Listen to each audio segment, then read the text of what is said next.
lockdown, day 9. Hey, you know those radish seeds I started growing a few days ago? Well, look at this. Look at that. Isn't it amazing? In just a few days. Here, let me show you.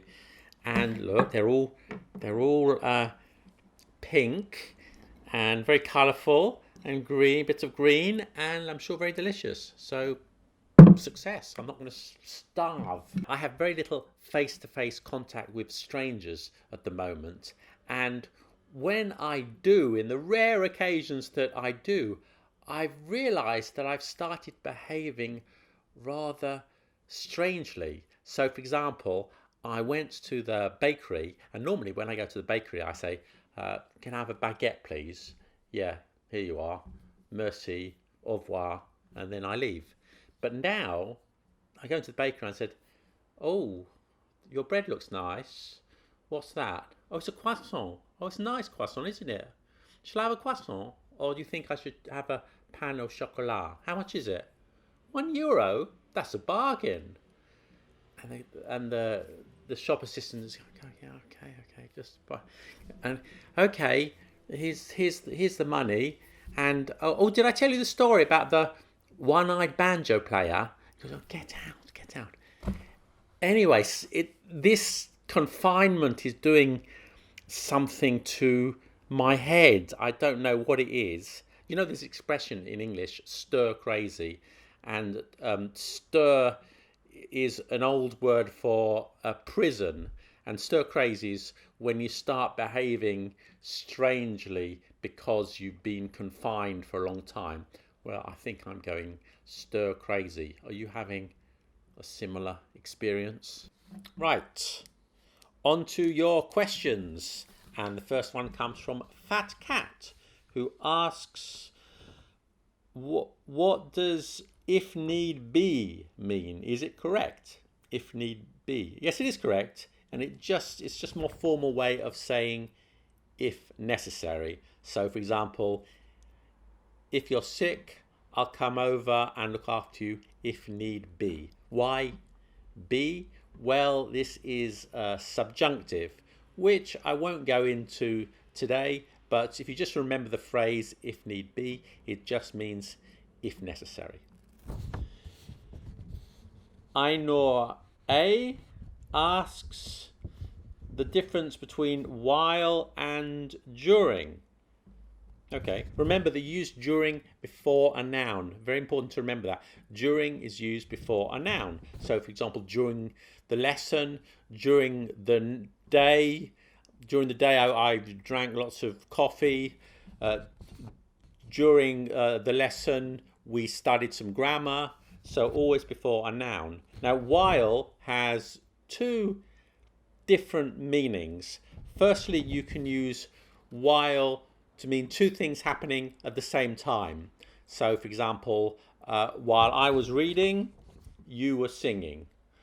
While I was walking, you were sleeping. You also use while to show a contrast.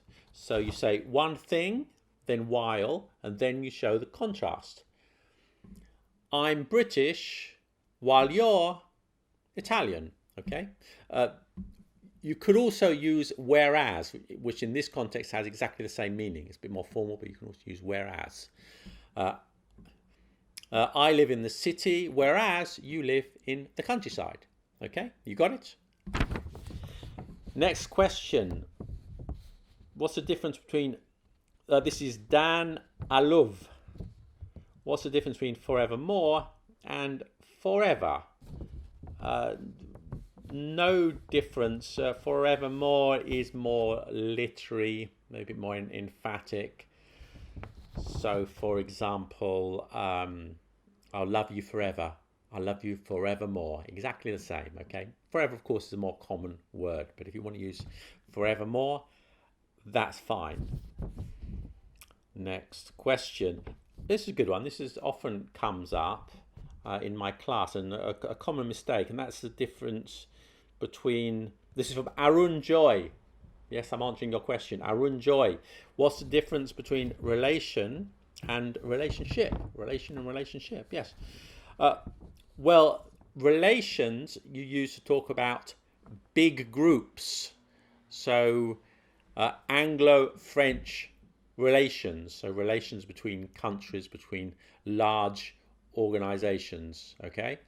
Relationships are for small groups, or for individuals, so family relationships. You have a relationship with another person. So if you think international relations and international relationships, they mean quite different things. Mary Lucy D asks to explain the difference between fairly, pretty, rather, and quite. Oh, that's a biggie. That's a big question. And I might do a special video on that, but I'll give you now just a short version. Basically, all of these words mean to some degree, but there is a second subtext meaning, to some of them at least, to fairly and to quite, and sometimes to rather as well, another meaning. I'll come to that in a second. In fact, quite has 3 different meanings. Quite is it's like a unique word in English because it has so many different meanings. But let me just first give you the standard version. So I'm fairly tired. I'm rather tired. I'm quite tired. I'm pretty tired. Pretty is closer to very, I would say. Yeah, pretty is closer to very. I'm pretty happy with my results. I'm fairly happy with my results. I'm quite happy. So to some degree, okay? I'm fairly hungry. We should eat something. I'm quite hungry. I'm rather hungry. We should eat something. I'm quite hungry. Okay, all have a very similar meaning. As I said, pretty is a little bit higher. But I said there's a subtext, didn't I? Because especially with fairly and quite, it can mean the opposite. Okay, so for example, how was the film? You saw the film. Was it good? Yeah, fairly good. You can tell from the way I said it, it's not very good, is it? Well, it's quite good. I'm stressing the adverb there, fairly, quite. It means not very. But if I stress the adjective, it means very. That's fairly good. Yeah, fairly good. Oh, it's quite good. It's quite good. How's the meal? Quite good. Fairly good. So there you are. It has a double meaning. Rather sometimes work with that too. You sort of for understatement. Are you tired? I'm not going out. I'm rather tired. You could mean very tired. Now I did say that quite is complicated, and I've already explained 2 meanings of quite, but also quite can mean completely. Quite can mean completely or 100%, and that is if you use it before what's called a non-gradable adjective. You're thinking, oh my God, don't give me these grammatical terms. Well, it's quite easy though. A non-gradable adjectives are ones that are either yes or no, a binary state. For example, dead. That's a binary adjective. You're either dead or you're not dead. Pregnant. You're either pregnant or not pregnant. But also some other words like exhausted. You're either exhausted or not exhausted. You can't be a little bit exhausted. If you can put very in front of the word, then it's gradable adjectives. Very happy. I'm very tired. I'm very exhausted. No, you're exhausted or you're not exhausted. You're very dead. No. Okay, I'm coming to my point. If you put quite before a non-gradable adjective, it has the meaning of completely. So, is he dead? Yeah, he's dead. Are you sure he's dead? Yeah, he's quite dead. Okay. No, she's pregnant. Are you sure she's pregnant? Yeah, she's quite pregnant. Oh, okay, so he's completely pregnant. Whew, I'm quite exhausted. I'm working so hard. I'm quite exhausted. So that means, it doesn't mean exhausted to some degree. It means completely exhausted. Also, if you put quite before a verb, it has this meaning of completely. I quite understand. I quite understand what you said, which means I completely understand. Or it's very difficult being in confinement for 2 weeks. Yes, I quite agree. Okay, so that means I completely agree. And also, if you put quite before a noun, it means exceptional. Not necessarily exceptionally good or exceptionally bad. You have to decide, but that's what it means. So, for example, wow, Mildred, she's quite a woman.